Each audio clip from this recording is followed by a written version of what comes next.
Olá, uma ótima tarde a você. Começamos agora a segunda edição do Agricultura BR ao vivo para todo o país, pelas parabólicas, pelo portal sba1.com. Você nos acompanha também pela Claro TV, pela Neo TV no Brasil e no Paraguai. E a partir de agora, sinal aberto pela TV Imaculada Conceição, no estado do Mato Grosso do Sul. Eu começo o programa falando a respeito dos números do Mato Grosso do Sul, já que eu falei do estado agora, porque o estado já tem uma forte comercialização, assim como outros. A comercialização da safra dos 2019-2020 alcança 87% e por volta de 30% na safra nova 2020-2021. É o que você confere agora na reportagem de Vinícius Souza. A produção de soja em Mato Grosso do Sul continuou na safra 19-20 a apresentar resultados satisfatórios para o estado, mesmo com as dificuldades enfrentadas no período. Foi significativamente atrasada em função da falta de chuva que a gente percebeu em setembro e outubro aí no estado inteiro. Então, nós tivemos um atraso significativo nas dessecações da soja, posteriormente na semeadura, e o ano não foi um ano de chuvas muito abundantes. A gente teve uma boa safra de soja aí em função de chuvas pontuais e de uma normalização enquanto no período de enchimento de grãos. Mas tanto no final do ciclo da soja quanto no começo, a gente teve atraso. Um ponto a ser comentado foi a expansão do plantio sobre as áreas de pastagens degradadas, potencializando o crescimento da oleaginosa no estado, com incremento na produção. O Mato Grosso do Sul teve uma safra de soja muito abençoada, embora a gente tenha tido muita atenção, muito estresse em função da falta d'água do começo do ciclo, e tivemos aí um período vegetativo, um período juvenil da soja com muito pouca água no Mato Grosso do Sul. Isso fez o produtor ficar extremamente estressado, muito atento às intempéries. Tivemos uma redução, um atraso na área semeada aí, muito importante, né? Tivemos o pior setembro dos últimos 5 anos, outubro foi muito seco também. Então foi uma safra de soja que a gente fala assim, não foi uma safra tranquila, mas no final das contas o produtor colheu bem e a gente teve um recorde de abertura de área, né? De expansão de área de soja em cima das pastagens degradadas. Segundo informações do presidente da AproSoja-MS, 87% da safra da soja no estado já está comercializada. Além disso, as vendas antecipadas do grão contribuíram de maneira significativa para o setor. O que fez também um incremento significativo na nossa marcha de exportação. O Mato Grosso do Sul exportou muita soja em comparação ao mesmo período em 19 e 20, algo em torno de 40% de incremento nas exportações da soja, o que é muito animador, muito satisfatório para a gente em relação a essa primeira safra de soja que a gente teve aí. De Campo Grande, Mato Grosso do Sul, Vinícius Souza. Paulo, sobre preços de soja, agora nós tivemos nesta semana, estamos acompanhando nesta última segunda, terça e quarta-feira, reduções para o dólar comercial aqui no Brasil, o que impacta diretamente no preço de alguns produtos, tem impactado no preço da soja no porto. Entretanto, a busca por soja, mesmo com a tonelada da soja brasileira, ainda vou falar disso hoje, sendo mais cara que a soja americana, isso vem realmente trazendo impactos no mercado, porque a soja brasileira continua sendo a preferida dos chineses, por exemplo. Vamos colocar agora na tela como é que vem o mercado físico brasileiro na cidade de Dourados, no Mato Grosso do Sul, já eu falava do estado. Olha só, no dia 11 de maio vinha com valor de R$ 91,50 a saca. No dia 18, R$ 100 por saca. Dia 22, R$ 98 a saca. Dia 25, R$ 92,50. Esse valor vem se mantendo aqui nas datas até esse dia 28 de maio a R$ 92,50, de acordo com os números da Grãos Corretora. Fala agora de Rondonópolis, no estado do Mato Grosso, onde nós temos ali também uma grande praça, uma grande referência de negócios com a oleaginosa. Veja comigo como é que vem. No dia 11 de maio, R$ 101,50 a saca. Dia 18, R$ 103,50. Dia 22, R$ 102 a saca. Dia 25, o valor era R$ 102,20. Dia 26 também. E agora, dia 28, vem com R$ 98,00 a saca de 60 quilos na Praça de Rondonópolis, no estado do Mato Grosso. É o que eu destaco aqui, mostrando os efeitos do dólar mais baixo sobre o mercado físico brasileiro.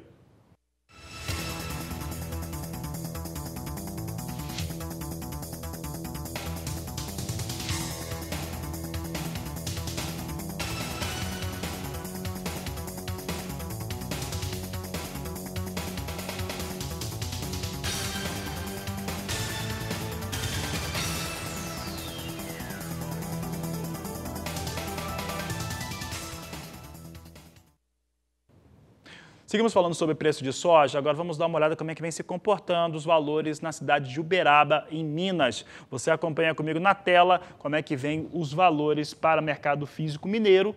Aqui os números são da Bolsa Brasileira de Mercadorias. E você acompanha comigo aqui que no dia 27 de abril nós tínhamos o valor de R$ 93,00 por saca de 60 quilos. No dia 4 de maio, os valores de negociação chegavam a R$ 94,00 por saca. Também trazemos em destaque o dia 8 de maio. No 8 de maio, R$ 97,00 a saca de 60 quilos da soja em Uberaba, Minas Gerais. Dia 18 sobe para o maior valor dessa série histórica, chega a R$ 100,00 por saca de 60 quilos. Ainda em destaque, dia 22 recua para R$ 99,00. Os valores desse último dia 27 eram de R$ 98,00 por saca de 60 quilos. Aqui deixando muito claro que o que vai dando impacto sobre os negócios com a soja, tanto no Mato Grosso do Sul, no Mato Grosso, Minas Gerais, e agora vou mostrar Paraná também, evidentemente é o dólar que vai mexendo com um pouco com o mercado físico.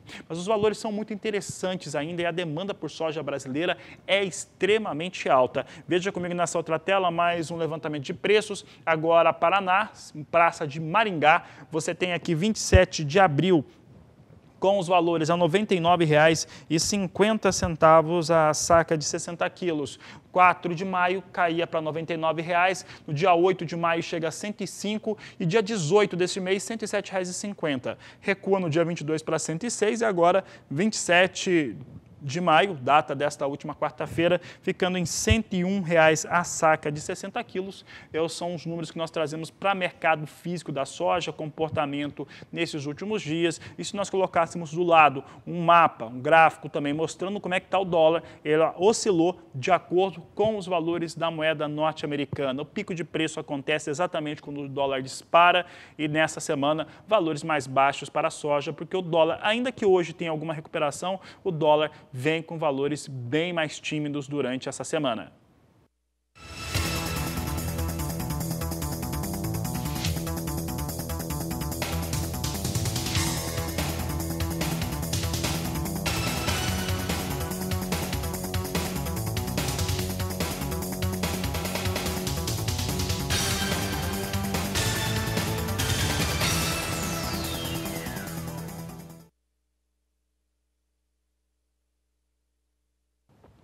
Vou falar agora a respeito de negócios com soja no cenário internacional.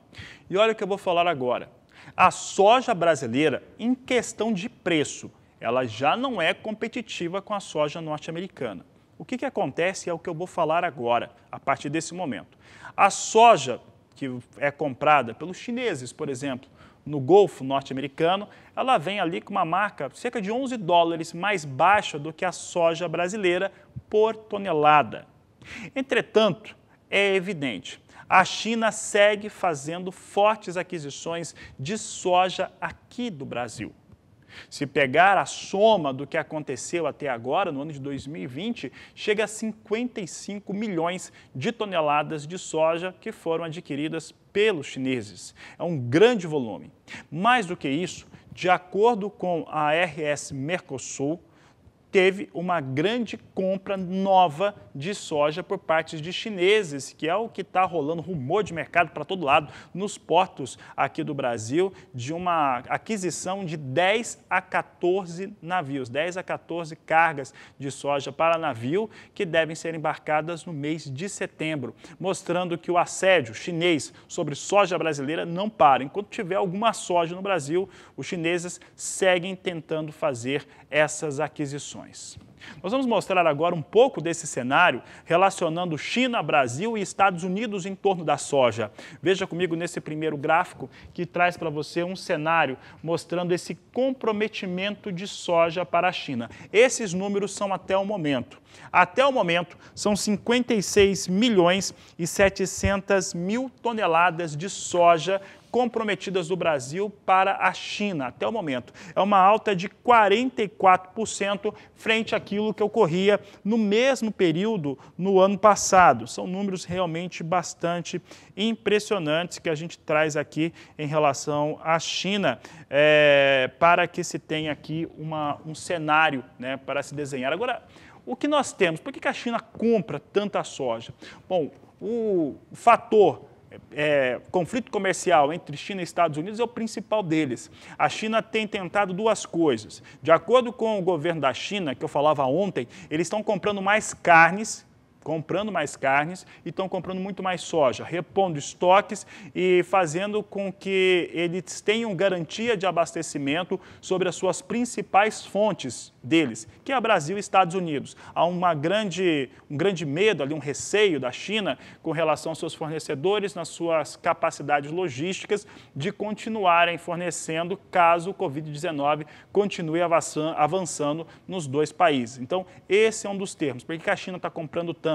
Está comprando porque está refazendo estoques, está se preparando para uma situação no qual não tem abastecimento. Segundo, a China ela faz essas aquisições e prefere fazer do Brasil ainda por conta desses conflitos comerciais. Neste novo cenário, eu vou mostrar agora como seria mais interessante comercialmente e a logística também fazer essa aquisição dos Estados Unidos. Aqui nós temos um levantamento da RS Mercosul que mostra a diferença do preço da soja em porto.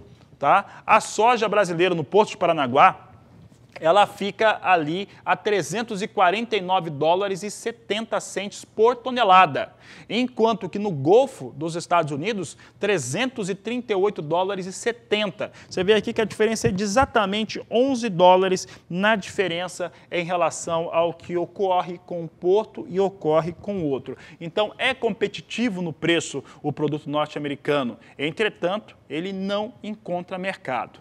Quer ver só a diferença? A última semana, inclusive esse é o mês de maio, é o mês no qual o Brasil deve embarcar 14 milhões de toneladas de soja e a maior parte deve ir para a China. Somente para a China, de acordo com outra fonte que é a ANEC, a Associação Nacional dos Exportadores de Cereais, devem ser 9 milhões de toneladas só para a China em maio, 9 milhões em junho, 9 milhões em julho. Então é muita soja saindo do Brasil para a China. Você vai ver agora a comparação de embarques que nós trazemos aqui no Agricultura BR entre Estados Unidos, Brasil e Argentina. Veja na tela a diferença. Brasil teve um embarque na semana passada, de 18 a 22 de maio, de 3.150.000 toneladas. Os Estados Unidos, 280 mil toneladas. E a Argentina, com todos os problemas logísticos que eu ainda vou falar hoje, embarcou 320 mil toneladas. É isso mesmo. A Argentina, que não está conseguindo colocar carga nos navios, né, nos Panamax que estão chegando lá, que embarcam normalmente 50 mil, estão colocando só 10 mil toneladas,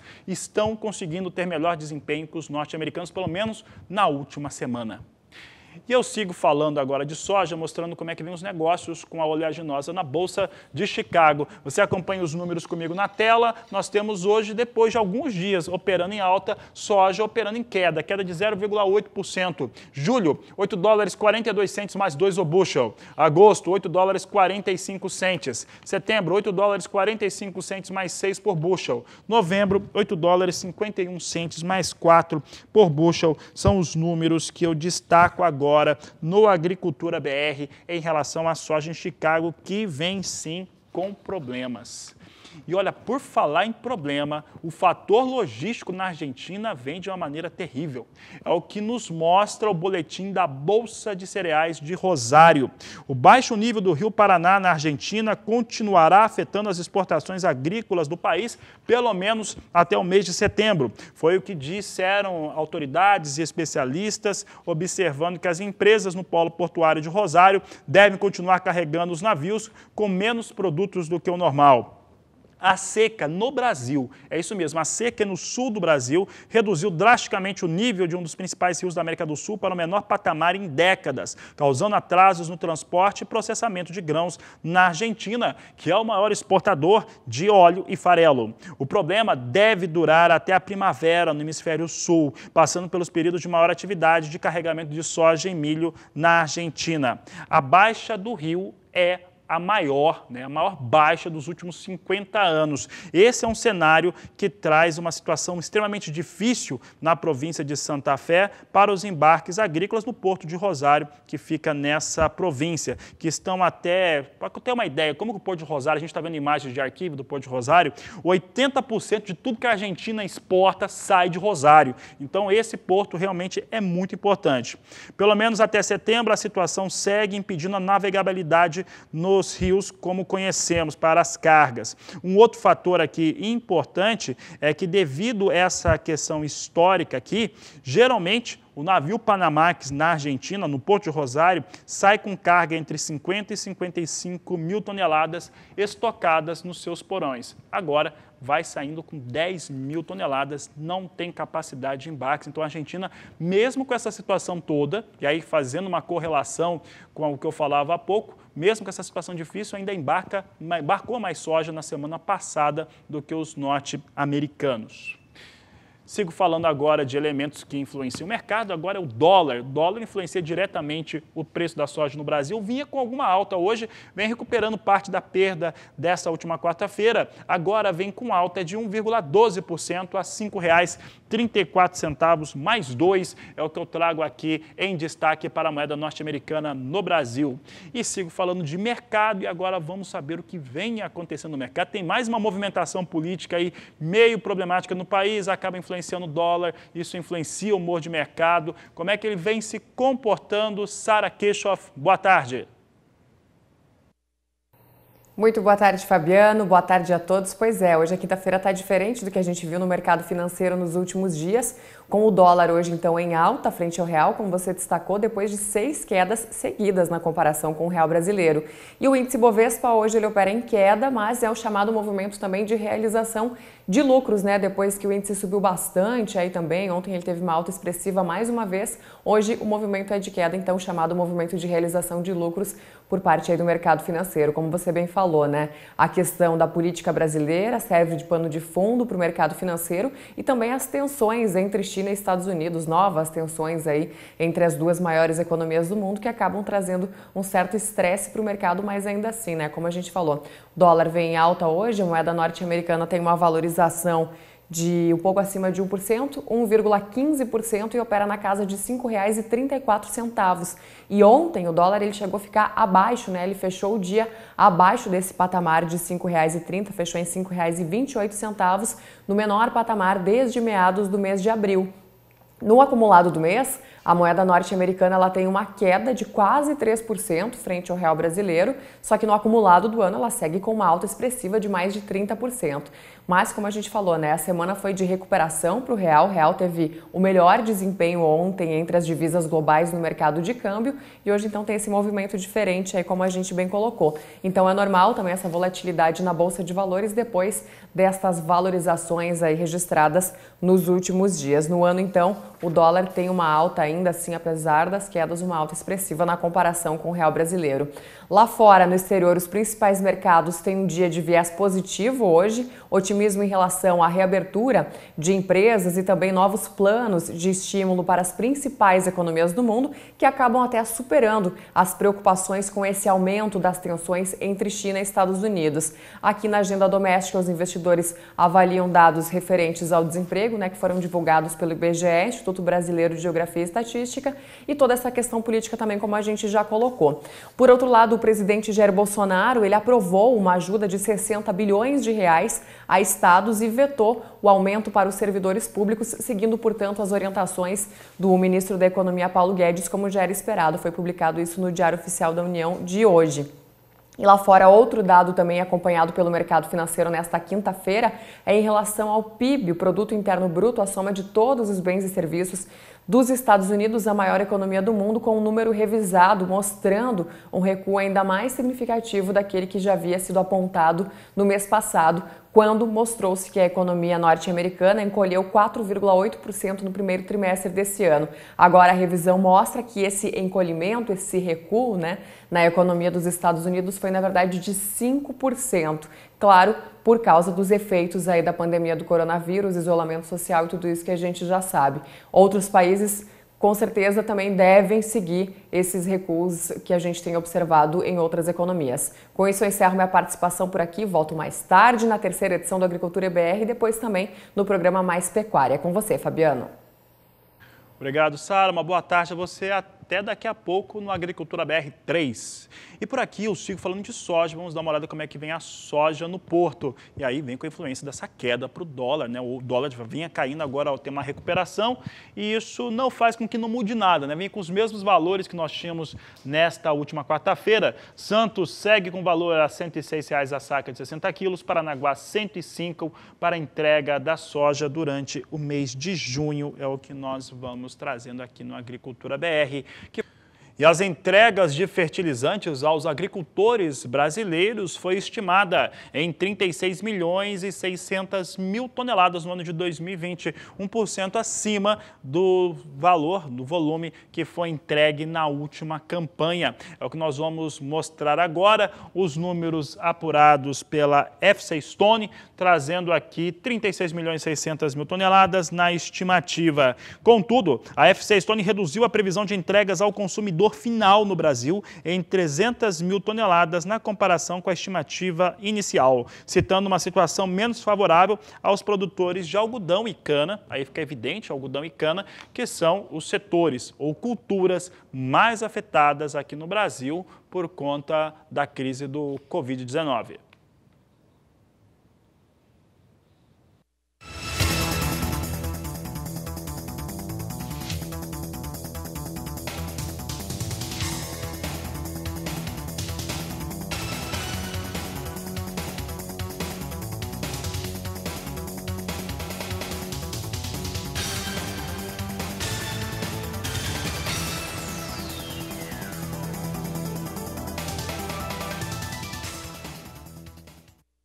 Ano a ano, a participação de animais confinados no abate brasileiro entre agosto e outubro fica na casa de 15%. Este ano, há uma quantidade menor, ou provável quantidade menor, de animais a serem abatidos, que deve ficar, na participação geral no abate, até abaixo de 10%. Sobre essa situação do confinamento, somando-se também os fatores que também dificultam a terminação de animais no campo, nós perguntamos para o professor Marcos Fava Neves como que fica o confinamento no Brasil e oferta de animais para a carne bovina. Uma possível redução no confinamento pode ser uma atitude de precaução por parte dos pecuaristas em entender o que pode vir a ser esse segundo semestre com o problema econômico e redução de consumo em alguns cortes que nós teremos com certeza, aliado ao que esperar do mercado internacional. Então faz sentido você se retrair um pouco quando você está com muita incerteza, quando você teve a sua confiança no negócio um pouco abalada, mas eu diria que, como otimista, com muita cautela, eu tentaria manter as atividades que eu estou fazendo com cuidado, com compras adequadas de insumos, travando um pouco a questão cambial do risco. Enfim, nós estamos passando por um momento difícil, nós estamos dando uma afundada, mas eu acho difícil, com a forma com a qual a economia brasileira vem sendo conduzida e com a recuperação que pode se ter no mercado mundial, que não volte com força o consumo. Então, sim, ter um pouco de cautela, principalmente nas compras, mas ficar preparado, porque pode voltar o consumo e aí nós temos que ter produtos para isso. E olha, fala agora a respeito de milho aqui no Agricultura BR. E olha, apesar no milho segunda safra no Brasil, ou milho safrinha, como alguns ainda dizem, ter uma área de ocupação maior nessa campanha 2019-2020, o fato é que o clima foi determinante, né? Duas coisas determinantes. Primeiro, que se cultivou um pouco mais tarde por conta da soja, e depois o clima em alguns estados. É o caso dos estados de Minas Gerais, do Paraná e também o estado de Minas, né? Minas, São Paulo e Paraná, com produções que devem ficar 20% a menos. Quem indica isso? 20% menores. Quem indica isso é o Rally da Safra, que é organizado pela Agroconsult e que trouxe números que vão comprovando essa situação de campo. Outros estados, como Goiás, Mato Grosso do Sul, Tocantins, devem ter reduções na sua produção entre 10% e 20%, de acordo com a Agroconsult, com o Rally da Safra. Também o fator é o mesmo a ser explicado. Tivemos grande impacto a respeito do fator climático sobre essa região, que pega do Paraná, passa pelo Mato Grosso do Sul, São Paulo, Minas Gerais, vai até o Tocantins.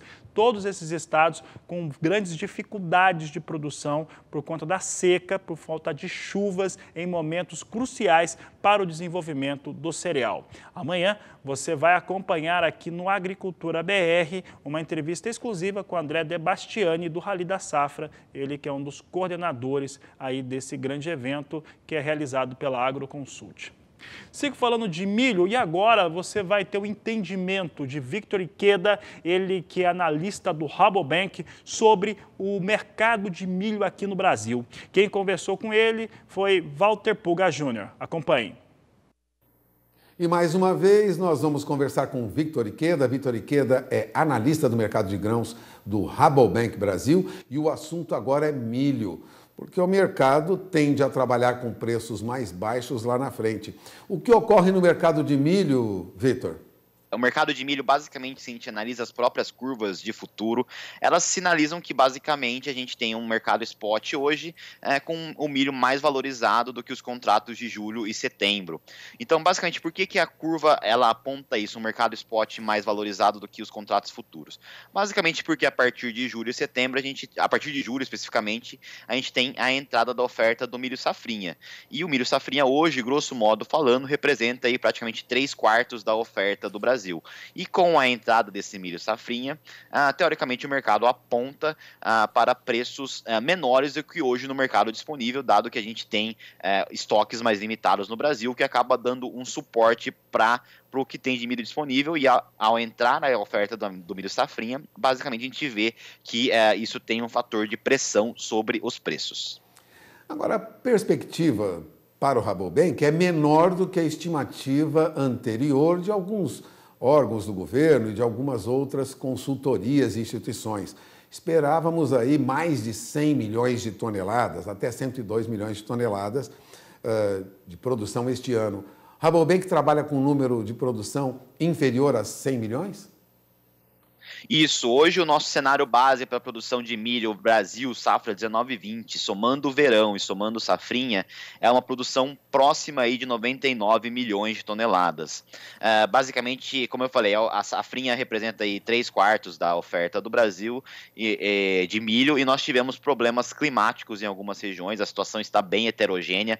Algumas regiões onde nós tivemos aí o mês de abril e início de maio com estiagens, e isso de certa forma deve pressionar a produtividade em algumas regiões. Eu destacaria especialmente aí o Paraná e algumas regiões do Mato Grosso do Sul, onde sentiram mais o impacto da falta de chuvas. E por isso, o nosso cenário base hoje, ele aponta para uma produção, uma oferta de milho 19/20 no Brasil, um pouco abaixo do que a gente viu no ano passado.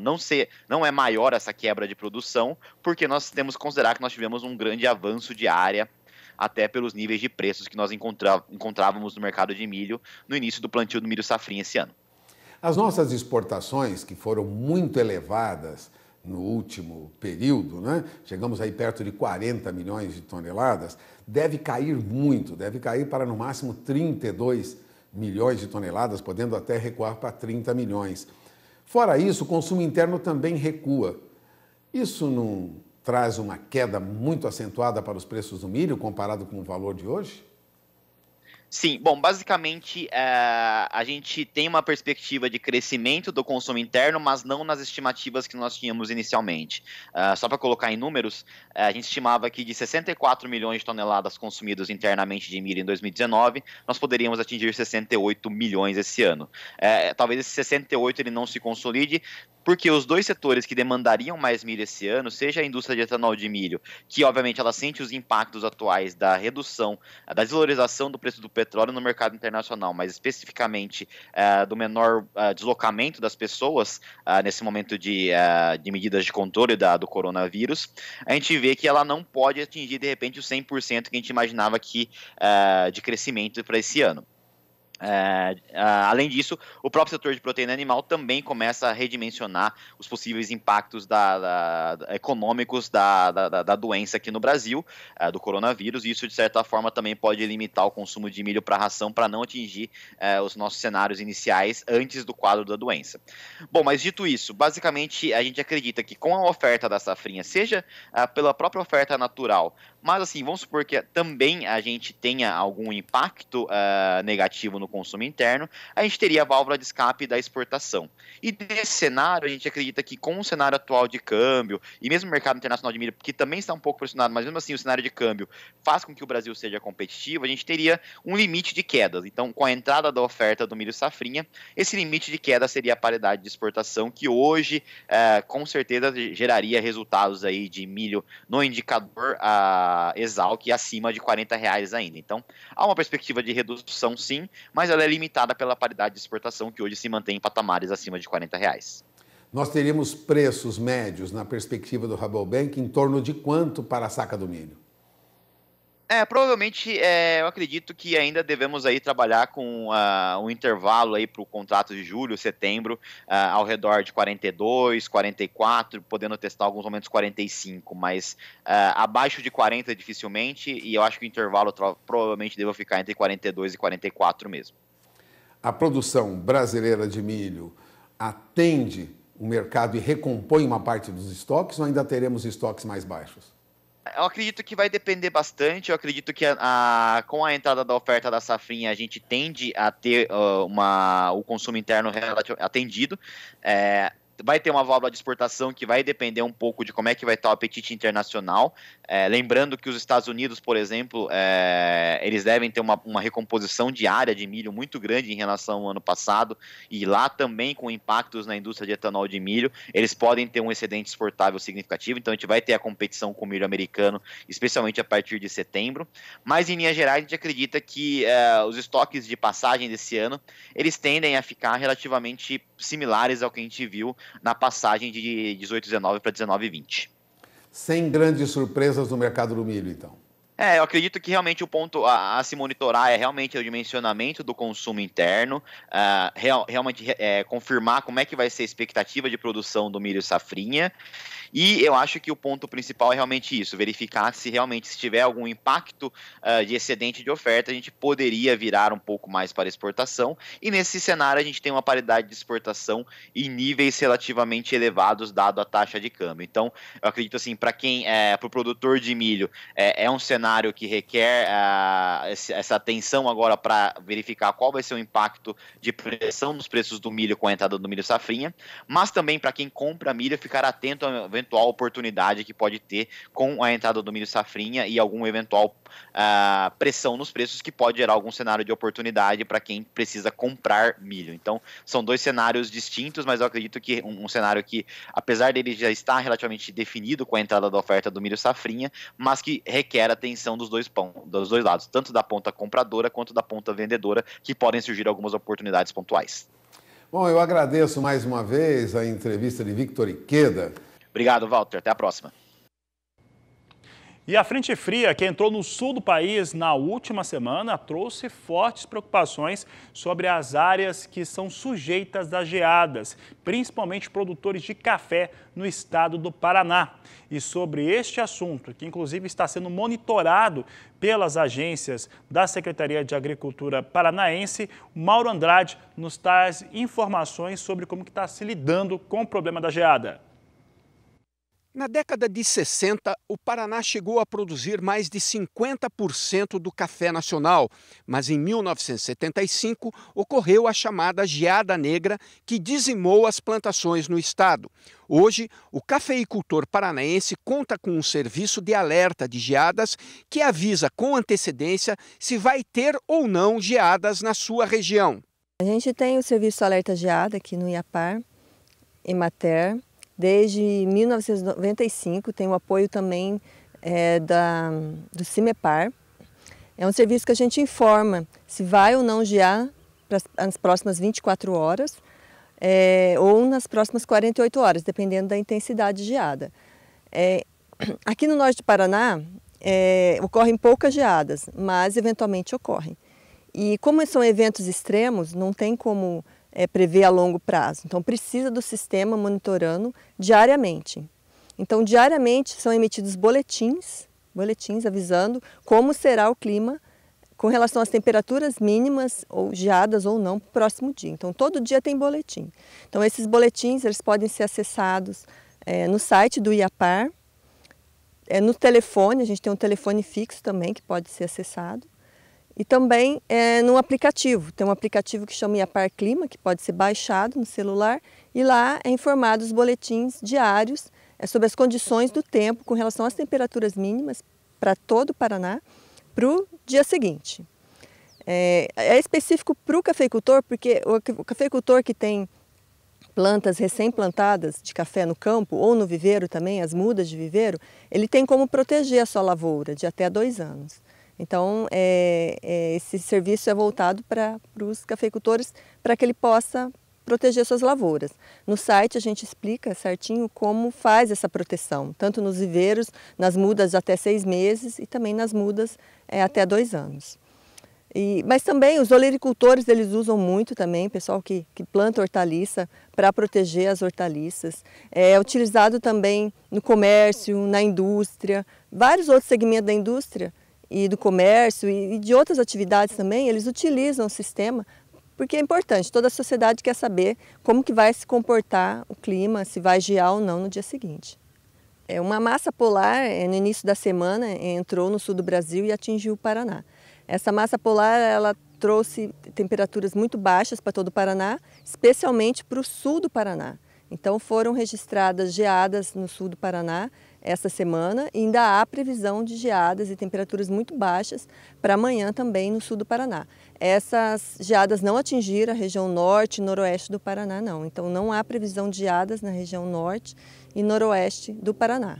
De Londrina, Paraná, Mauro Andrade. Vou continuar falando de café, agora de café lá em Minas Gerais. Eu vou para a praça de Araguari, em Minas, e vou trazer os preços da BBM para os preços praticados. Olha só como oscila o preço do café em Araguari, em Minas Gerais. Nós trazemos aqui, essas oscilações, elas têm a ver com dólar também, não é só a Bolsa de Nova York. Veja só, no dia 27 de abril, eram R$ 610 a saca de café em Araguari. No dia 4 de maio, caiu bastante, R$ 565 a saca, e aí ninguém fez negócios. Aí ela sobe para R$ 620 no dia 8, no dia 18 de maio, recua um pouco para 615, no último dia 22 cai para R$ 600 a saca, e com o que aconteceu ontem, com queda de café em Nova York e queda do dólar aqui no Brasil, nesta última quarta-feira recuava para R$ 580 a saca de café em Araguari, Minas Gerais. Sigo falando de café agora, trazendo os números da maior cooperativa de café do mundo, a Cochupé, que está fazendo a sua colheita. Vamos dar uma olhada nos números que estão sendo disponibilizados, que foram disponibilizados pela cooperativa, que tem a sua maior forte atuação no sul de Minas, que é onde se concentra a maior parte da produção de café arábica do Brasil, porque está em torno de 6% a colheita nesse ano. Veja só aqui a comparação dos dados da Cochupé em relação aos números de colheita. Em 2018, também para a data do dia 22 de maio, a colheita estava em 5,5%. Ano passado, no dia 22 de maio, a colheita estava em 11,7%. E agora, neste ano, 6,1% é a colheita que está sendo destacada aqui pela Cochupé em relação aos seus cooperados que estão trabalhando aí nas suas lavouras de café. Seguimos falando de café agora, vou dar uma olhada como é que vem o café em Nova York. Eu já falava que estava influenciando o preço nesta última quarta-feira e vai influenciar hoje de novo e negativamente. Hoje nós temos o dólar, ainda que com alta, vindo num patamar mais baixo. E café vem cedendo preço. Posição de julho a 99 cents mais 30 por libra-peso. Setembro, $1, 1 cento mais 15 a libra-peso. Dezembro, $1, 3 cents mais 4. E a posição de março, $1, 5 cents mais 65 por libra-peso.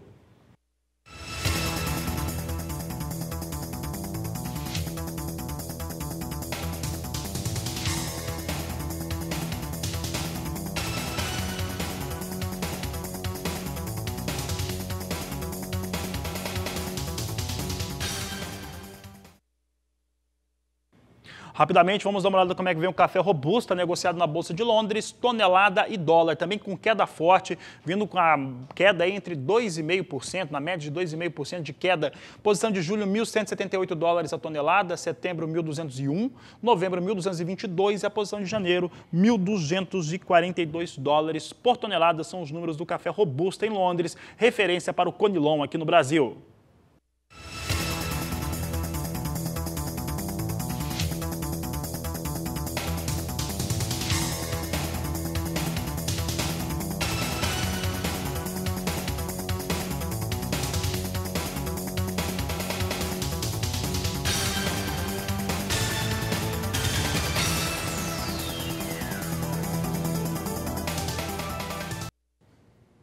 E olha que notícia boa, foi publicado no Diário Oficial da União desta quarta-feira a criação do Programa Nacional de Bioinsumos, que visa trazer insumos de maneira biológica utilizando menos agroquímicos nas lavouras brasileiras. Sobre este assunto, nós vamos ouvir agora o presidente da Câmara Temática de Bioinsumos aqui do Brasil, o Luiz Carlos Dematê.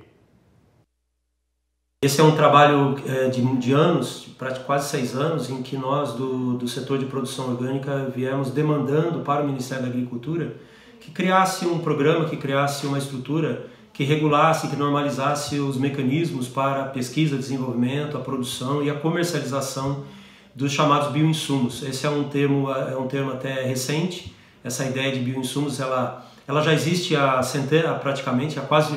pouco mais de uma centena de anos, no âmbito dessas agriculturas diferenciadas, como é o caso da agricultura orgânica, agricultura natural, essas agriculturas de base agroecológica.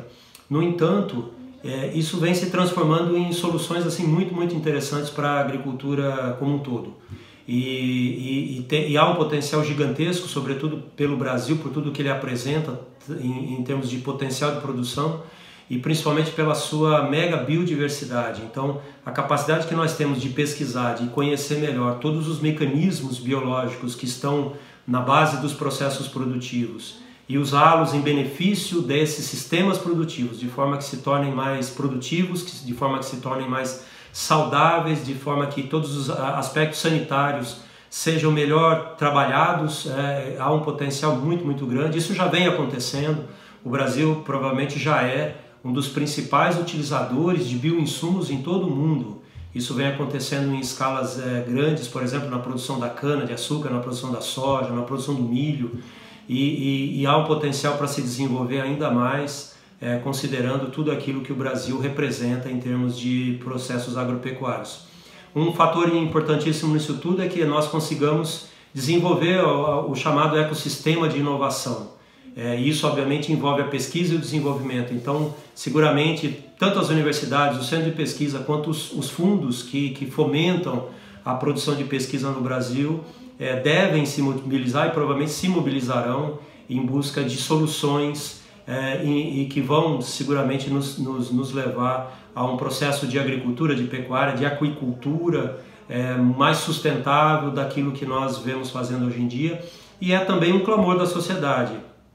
A ideia de que possamos produzir sem a utilização de substâncias químicas impactantes à nossa saúde, como é o caso dos agrotóxicos, como é o caso dos antibióticos na produção animal, seguramente isso traz uma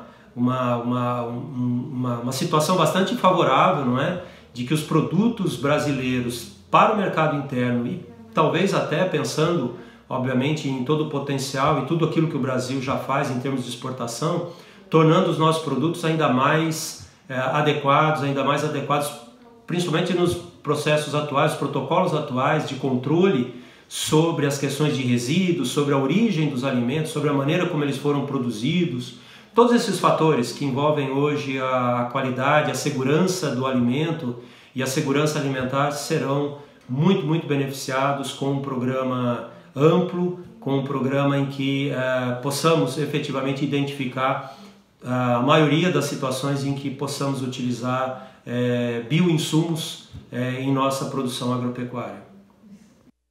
E olha, a criação desse fator para os insumos, né, o bioinsumos, ele vem de encontro ao que é o trabalho feito pelo Grupo de Agricultura Sustentável aqui no Brasil, o GAAS, que inclusive você já acompanhou grandes eventos do GAAS aqui no canal do Boi, estive presente em todos eles, e quem comentou a respeito dessa situação foi o presidente Rogério Vian.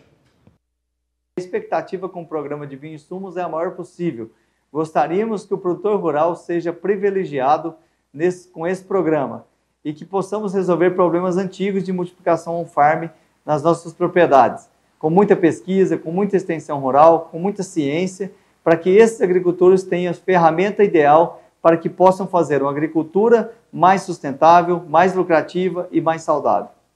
Vamos falar de bons negócios aqui no canal do Boi. Eu vou conversar agora com um amigo meu, Silvestre Marinho, que tem trabalhado bastante da Connect Land, trabalhando bastante nos últimos dias. Aliás, como sempre, mas quando a gente vê você mais tempo no ar, a gente acha que tem a impressão que está trabalhando mais. É verdade. Esquece que teve que captar os animais. Silvestre, boa tarde, seja bem-vindo. Boa tarde a todos que estão nos acompanhando aí pelas lentes do canal do Boi. É um prazer muito grande estar aqui no Agricultura BR.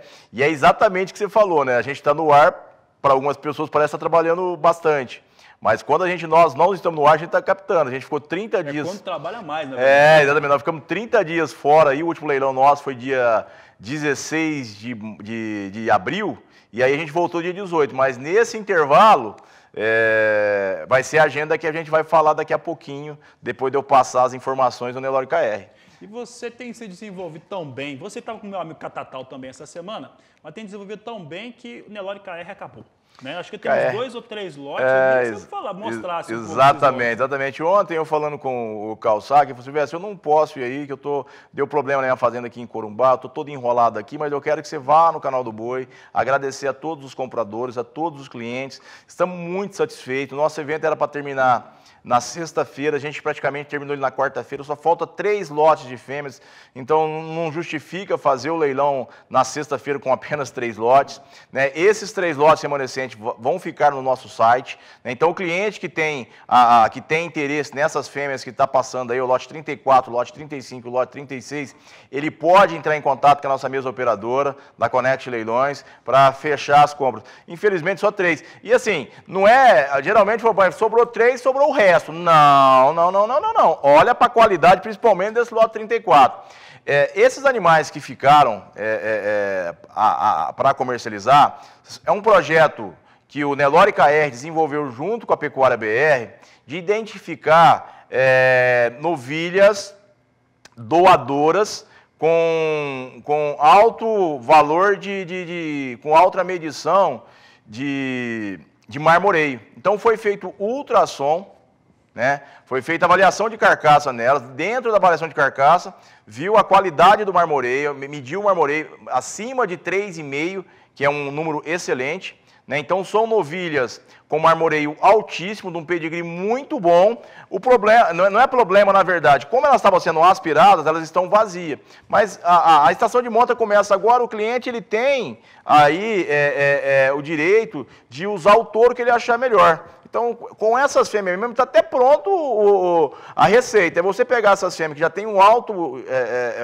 alta avaliação de marmoreio, você colocar touros com marmoreio alto, que aí você vai ter uma qualidade, você vai ter uma produção melhor de carne. E hoje os frigoríficos, você fala muito bem disso aqui dentro do seu programa, né, a valorização que os frigoríficos pagam uma carne de melhor qualidade, você tem um plus a mais aí. Então esse trabalho já está montado, então são novilhas que foram trabalhadas, já foram aspiradas, já deixaram embriões para o Nelore KR e aí ele está disponibilizando para vocês. Então você tem filha de gancho, tem USP, tem DIF, é um gadão, é o lote 34, 35, 36, são 20 novilhas que ficaram, tá no site da Connect Leilões, tá no site da Connect. Só passar rapidinho aqui, ó, esse lote 34, o lote 36 que está na tela, pode deixar o 36 mesmo, o valor da parcela dele é R$200 na parcela, tá? R$200 na parcela. O lote 36 tem uma filha do USP, uma filha do DIF, uma filha do Grimaldi e 2 filhas do Sudão de CV.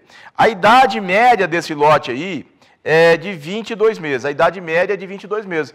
Elas necessariamente também não precisariam estar prenhas, né? A idade aí que geralmente tem que estar prenha é 24 meses, elas têm na média 22, então não necessariamente esse lote teria que estar prenha. Pessoal, mas foi feito... Tela, os dados? Exatamente, tá aí, ó, lote 36, tudo certinho, R$200 na parcela. Então são novilhas que o cliente pode